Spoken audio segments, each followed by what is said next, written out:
Here with EdgyTools, watching Billy push a little hail on the Hellcat. So if you'll notice, he's at good posture, good ergonomics. He doesn't shorten the rod up to put the handle in his hand, but he's got the Carbon Tech rod with the grenade handle and the counterweight. The counterweight's one of the best ideas ever.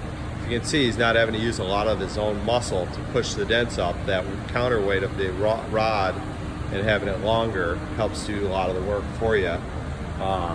So again, he's got good feet posture, good posture. He's kind of sideways like you're doing fencing or something, and that, or boxing. That way you're not collapsing your chest in.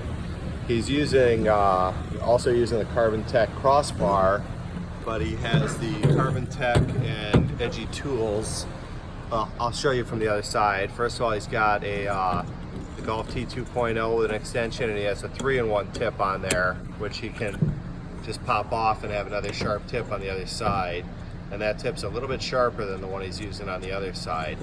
So now I'm going to go over to the other side and show you real quick the hanger setup that Todd Zimmerman and I teamed up on making.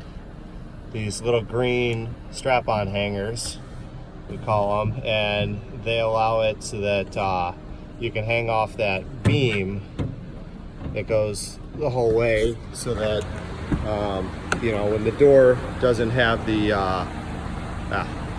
top of the frame, so I can zoom out, when there's no top of the frame to use your hail strap or your crossbar, these hangers allow you to do it very easily and still have tons of leverage and access wherever you are. So that's the